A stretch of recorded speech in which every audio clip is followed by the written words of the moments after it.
Sejak zaman berkereta kuda atau lembu, masyarakat manusia telah dipengaruhi oleh golongan tertentu yang menjadi penentu budaya, nilai dan norma sosial. Zaman itu, kelompok bangsawan atau dalam istilah sosiologi, feudal, iaitu golongan pemilik tanah dan kuasa, merupakan kumpulan yang menentukan gaya hidup masyarakat. Mereka bukan sekadar pemegang legitimasi, tetapi pembentuk rasa, bahasa, pakaian, ritual, seni, gastronomi dan struktur moral. Dalam dunia pramoden, merekalah pempengaruh pertama, penentu apa yang dianggap bernilai mulia, cantik, sopan atau hina. Era feudal bukan sekadar mengenai raja atau bangsawan yang terhubung dengan kuasa, tetapi merupakan sistem hegemoni budaya. Tuan tanah, ketua daerah atau ketua adat berperanan sebagai pusat legitimasi sosial. Apa saja yang mereka lakukan menjadi model dan apa yang mereka larang menjadi tabu. Dalam masyarakat agrarian, pengaruh datang daripada hierarki yang tetap dan tidak boleh dipersoal. Sistem ini menjadikan norma dan tradisi sebagai asas pembentukan pemikiran dan amalan masyarakat.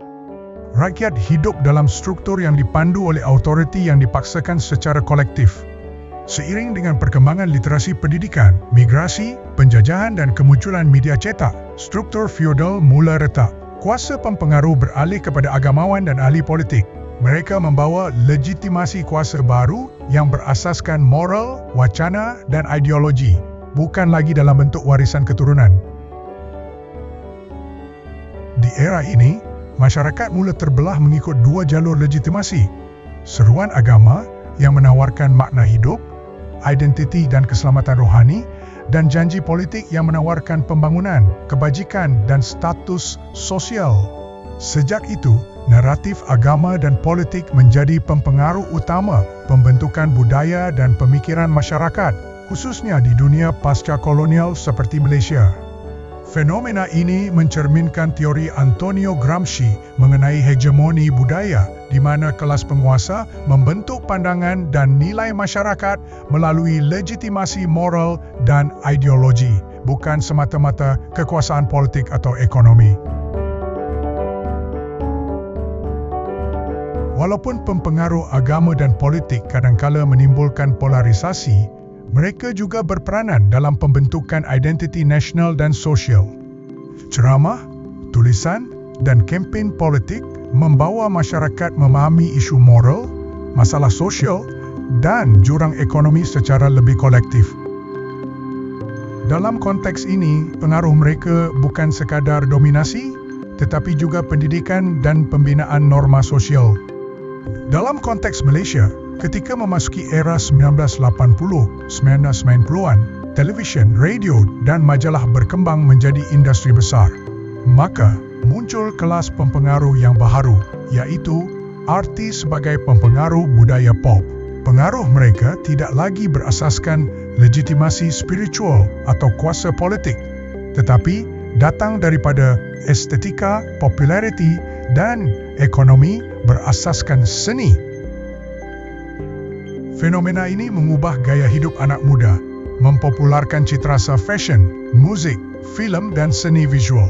Bahkan, ahli politik dan agamawan juga mula meniru linggo bahasa hiburan dalam dakwah dan kempen mereka. Ini menunjukkan hegemoni pop culture telah merobek pempengaruh dari kalangan agamawan dan ahli politik. Di sisi positifnya, era ini membuka ruang lebih luas bagi masyarakat untuk mengekspresi diri menerusi seni dan budaya. Hal-hal dahulunya tabu, tetapi kini diluar tanpa rasa canggung kerana dibuat atas nama seni. Artis menjadi penghubung antara karya kreatif dan audien, menjadikan seni lebih inklusif, bukan hanya milik feudal atau elit.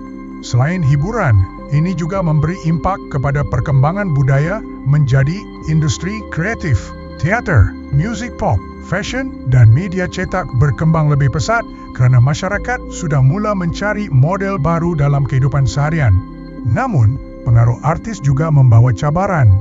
Populariti sering menutupi kelemahan dan masyarakat mula menilai seseorang berdasarkan populariti, dan populariti mengambil alih menggantikan integriti sebagai legitimasi baru. Fenomena ini menandakan permulaan peralihan kuasa budaya daripada institusi kepada individu. Kemudian, muncul era internet, telefon pintar dan media sosial membawa satu revolusi, lahirnya influencer digital.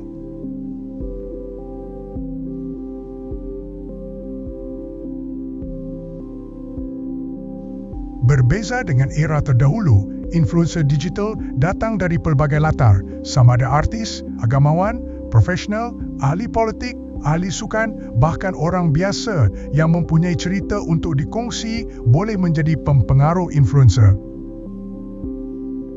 Untuk pertama kali, pengaruh tidak lagi dimonopoli oleh institusi atau hierarki sosial. Ia boleh muncul dari bilik tidur, tepi jalan, aksi atau jenaka spontan, tutorial kreatif atau video rawak yang menjadi viral. Pengaruh kini dipacu oleh algoritma dan konten ringan yang memberi dopamin dalam budaya micro-celebrity culture. Konsep ini selari dengan pandangan ahli teori budaya Byung-Chul Han yang ditulis dalam The Society of Exhibition, di mana beliau mengatakan bahawa kehidupan pribadi dipamerkan sebagai tontonan publik dan nilai sosial diukur melalui perhatian dan interaksi digital. Secara objektif, beliau cuba menjelaskan bagaimana masyarakat pada hari ini dalam segala segi sedang mempamerkan kehidupan pribadi untuk tujuan komoditi. Kehidupan pribadi menjadi tontonan awam dan paparan yang keterlaluan ini membawa kepada kekurangan makna dan nuansa kerana individu tertekan untuk mempersembahkan kehidupan mereka sebagai satu persembahan berterusan untuk konsumsi awam. Tapi, sisi positif fenomena ini tidak boleh diabaikan. Influencer digital menjadi platform penyebaran seni, budaya dan pendidikan. Mereka memperkenalkan masyarakat kepada seni visual, muzik, tarian, kebijakan local wisdom dan isu budaya yang mungkin tidak mendapat liputan media konvensional. Influencer juga dapat mendorong keterlibatan politik, menyebarkan kesedaran tentang isu sosial, demokrasi dan hak asasi manusia, terutama kepada generasi muda yang lebih sukar dijangkau melalui saluran tradisional. Selain itu, media sosial memungkinkan kolaborasi global. Seniman tempatan dapat menembus pasaran antarabangsa, memperluas audiens dan mendapatkan pengiktirafan tanpa melalui institusi yang dikepung dengan red tape. Hal ini membuka ruang bagi kreativiti baru dan inovasi budaya yang bersifat lebih demokratik dan interaktif. Menurut kajian Pusat Penyelidikan Undian University UCSI Match 2023, 34% pelajar yang tidak melanjutkan pelajaran bercita-cita menjadi influencer atau affiliate rakan sekutu niaga. Ini menunjukkan perubahan nilai masyarakat. Populariti menggantikan kepakaran, konten media sosial menggantikan tabiat membaca, penampilan menggantikan pemikiran, dan reach, viewer dan like menggantikan integriti. Fenomena ini menimbulkan risiko krisis makna. Kehidupan pribadi menjadi tontonan awam dengan tekanan untuk mempersembahkan diri sebagai persembahan berterusan untuk konsumsi publik. Tanpa panduan etika, masyarakat berisiko kehilangan nuansa moral, estetika dan intelektual dalam kehidupan sehari-hari. Sekiranya berlaku senario blackout media sosial, sebahagian masyarakat mungkin mengalami tekanan mental, kebimbangan atau reaksi ekstrim. Ini menunjukkan sejauh mana ketergantungan kita terhadap budaya digital. Namun, di sisi positifnya, apabila aplikasi digunakan secara bijak, influencer boleh membentuk kreativiti, jaringan kolaborasi dan pendidikan. Mereka boleh menjadi pendidik alternatif, mempopularkan seni, budaya dan isu sosial serta memperkukuh pemahaman politik generasi muda.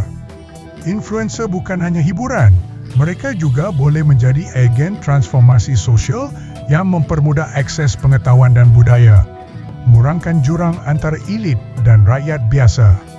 Naratif evolusi pempengaruh ini menunjukkan bahawa pengaruh sosial sentiasa berubah bentuk, dari bangsawan ke agamawan politikus, kepada artis atau selebriti, dan kini kepada influencer digital.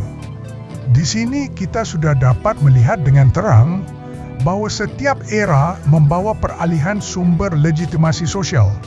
Semua orang kini berpotensi menjadi pempengaruh, tetapi tidak semua pengaruh membawa kebijaksanaan. Ini termasuk penyebaran informasi lemah, junk information, berita palsu, fake news, normalisasi narsisisme dan ketagihan validasi sosial adalah risiko yang sukar dielak. Namun, sekiranya digunakan secara bertanggungjawab, pengaruh digital juga memperkaya pengalaman seni, memperluas wawasan budaya dan memupuk kesedaran politik dan paling utama, membungkam hegemoni feudal.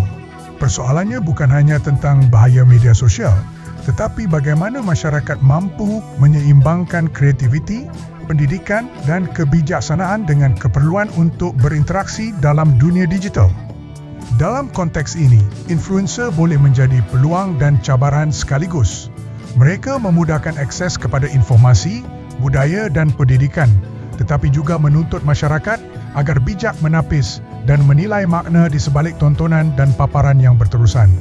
Dengan memahami evolusi pempengaruh, masyarakat moden boleh bersikap lebih kritis terhadap siapa yang mereka ikuti, bagaimana mereka menilai nilai sosial, dan bagaimana pengaruh digital membentuk identiti, nilai, dan budaya generasi akan datang.